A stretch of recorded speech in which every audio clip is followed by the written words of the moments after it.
오늘도 은혜의 시간이 되시기를 간절히 소망합니다. 정민 작가가 쓴 죽빗소리라고 하는 책에 보니까 조선시대 선비인 허목이 자신의 평생을 돌아보면서 평가한 글을 거기에 작성을 했습니다. 그 글을 읽으니까 굉장히 도전이 됐습니다. 내용은 이렇습니다. 나는 늘 말이 행동보다 앞섰다. 자꾸 떠벌리기만 했지 행동으로 실천하지 못했다. 경전을 손에서 놓은 적은 없지만 그 말씀이 내 삶 속에서 녹아들진 않았다. 말씀 따로 나 따로 각자 놀았다.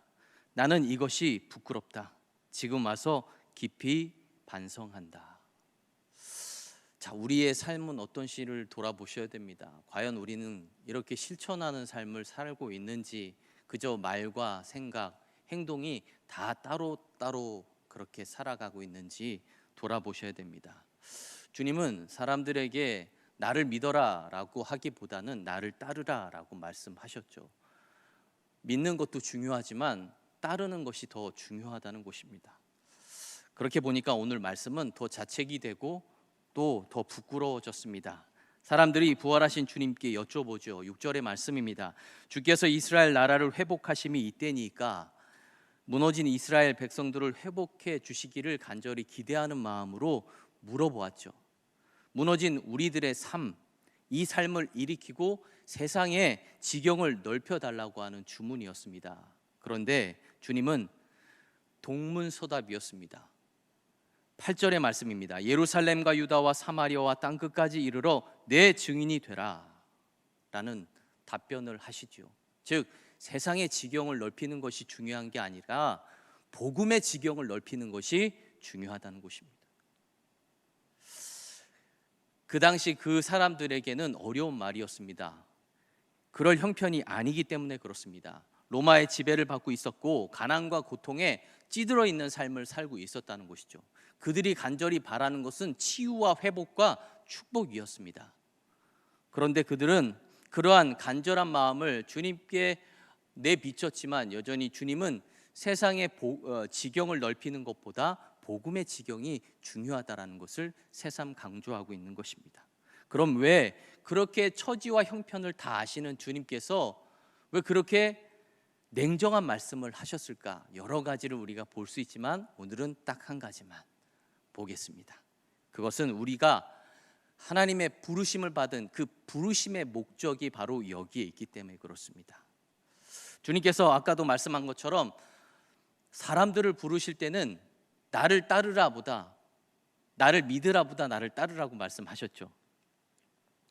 복음서를 보면 12번이나 그런 말씀을 하셨습니다. 심지어는 아버지가 돌아가셨으니 장사를 지내야 하겠다고 말씀했을 때도 마태복음 8장 22절의 말씀을 보면 죽은 자들이 그들의 죽은 자들을 장사하게 하고 너는 나를 따르라 라고 말씀합니다. 주님을 따른다는 것이 무엇을 의미하는 것입니까? 주님처럼 복음의 말들을 선포하고 복음의 삶을 살아가는 것입니다. 때문에 가난과 불안과 억압의 삶을 사는 본문의 사람들에게 땅 끝까지 복음의 지경을 넓히는 일을 시작하라고 말씀하고 있다는 것이죠. 이 사실을 바울도 고린도 후서 5장 18절에서 말씀합니다. 그리스도로 말미암아 우리를 자기와 화목하게 하시고 또 우리에게 화목하게 하는 직분을 주셨으니, 자, 하나님이 우리를 하나님 당신과 화목하게 하심과 동시에 우리에게 화목하게 하는 직책을 주셨다라고 말씀하고 있습니다. 복음을 받았으면 동시에 복음을 전할 사명이 있다는 것입니다. 복음의 지경을 넓히는 일은 당연한 책임이다라고 오늘 사도 바울도 강력하게 주장하고 있다는 것이죠. 결국 예수를 믿는다는 것은 내 입술이 나의 이야기 또 세상 이야기에서 예수님의 이야기로 바뀌는 것이고, 나를 주인공 삼고 나만을 위한 삶에서 주님을 주인공 삼고 주님을 위한 삶으로 갈아타는 것입니다. 말씀을 준비하면서 문득 떠오르는 찬송이 있었습니다. 찬송가 442장의 찬송인데요, 저 장미꽃 위에 있으리라는 찬양입니다. 그 가운데서도 마지막 절이 굉장히 도전이 되는 찬양의 구절이었습니다. 물론 찬양을 잘 못하기 때문에 부르진 않습니다. 가사는 이렇습니다. 밤 깊도록 동산 안에 주와 함께 있으려 하나 괴로운 세상에 할 일 많아서 날 가라 명하신다. 주님과 함께 동산에 밤 깊도록 함께 있고 싶은데 주님은 그걸 허락하지 않으십니다. 세상으로 가라고 계속해서 밀고 계신다는 것이죠. 마태복음 17장 베드로, 야고보, 요한도 같은 마음이었습니다. 주님이 이 세 사람을 데리고 변화산에 올라가셨는데 그곳에서 아주 신비로운 경험을 하게 되죠. 베드로는 마태복음 17장 4절에서 이렇게 말합니다. 주여, 우리가 여기 있는 것이 좋사오니 만일 주께서 원하시면 내가 여기 초막 셋을 짓되 하나는 주님을 위하여, 하나는 모세를 위하여, 하나는 엘리야를 위하여 하리이다. 자, 내려가지 않고 산에서 주님과 함께 있기를 간절히 원하고 있는 베드로의 마음입니다. 그런데 주님은 내려가자고 하십니다. 내려오니 간질로 난리치는 아이가 기다리고 있었죠. 제자들은 신비롭고 청아한 그 동산 안에 있고 싶은데 주님은 열악한 삶의 현장으로 우리를 보내고 있다는 것입니다. 그래서 주님이 누가복음 10장 3절에 아픈 마음으로 말씀하십니다. 갈지어다 내가 너희를 보냄이 어린 양을 이리 가운데로 보냄과 같도다. 이리가 득실되는 세상, 그 세상이지만 복음을 위해서 어쩔 수 없이 세상으로 보낸다는 것입니다. 이것이 부르심의 목적이라는 것입니다. 심지어 바울은 이렇게까지 말씀합니다. 고린도전서 9장 16절의 말씀입니다. 내가 복음을 전할지라도 자랑할 것이 없으면 내가 부득불 할 일임이라. 만일 복음을 전하지 아니하면 내가 화가 있을 것이로다. 그러니까 당연한 책임이라는 것이죠. 당연한 것을 당연하게 해야 될 것이 바로 우리가 해야 할 사명, 복음을 전하는 일이라는 것을 다시 한번 강조해서 말씀하고 있다는 것입니다. 내가 부름받은 목적이 복음의 지경을 넓히기 위해 부름받았다는 사실을 기억하셔야 됩니다.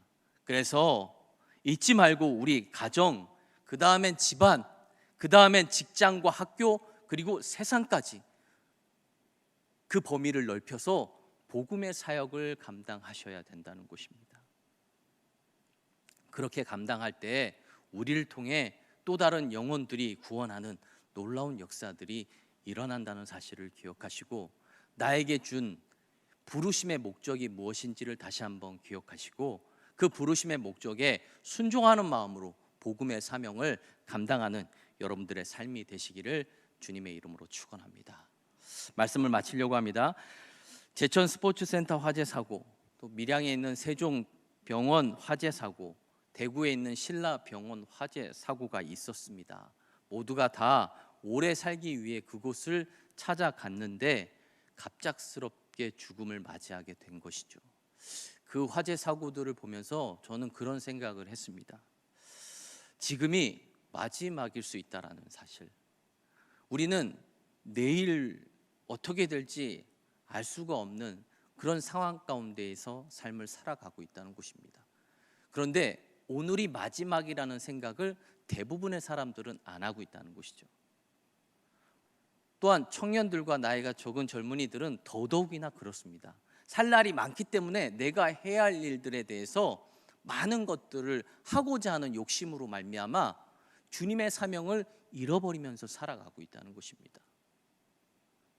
내일이 있으니까, 다음 해에 있으니까 라는 생각을 가지고 여전히 우리는 세상의 일에 포커스를 맞추면서 살아가고 있다는 것입니다.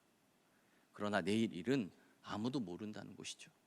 오늘 지금 당장 우리에게 맡겨준 사명이 무엇인지, 우리를 부르신 목적이 무엇인지를 다시 한번 깊이 묵상하시고 그 일들을 감당할 수 있는 그런 우리 모든 춘천 성광교회 성도님들이 되시기를 주님의 이름으로 축원합니다.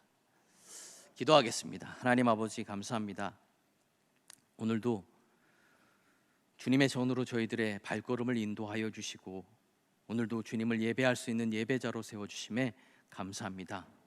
주님께서 우리를 부르신 부르심의 목적이 무엇인지를 다시 한번 깊이 깨닫게 하시고 복음의 지경을 넓히는데 우리가 그 역할들을 잘 감당할 수 있도록 인도하여 주시옵소서. 내가 복음을 전할지라도 자랑할 것이 없음은 내가 부득불 할 일이라고 말씀하신 것처럼 우리가 당연히 해야 할 일이고 당연히 해야 할 책임이기 때문에 그 일들을 감당해야 됨에도 불구하고 우리가 그 사명을 잃어버리며 살아갈 때가 많습니다. 다시 한번 우리를 부르신 부르심의 목적을 깨닫게 하시고 여전히 우리 가정 안에, 집안 안에, 직장과 학교 안에 믿지 않는 자들을 위해 복음의 복된 소식들을 전할 수 있는 우리 모두가 될 수 있도록 인도하여 주옵소서. 감사드리며 예수 그리스도 이름으로 기도드리옵나이다. 아멘. 이어서 우리 김강현 선교사님의 선교 계획 보고가 있겠습니다.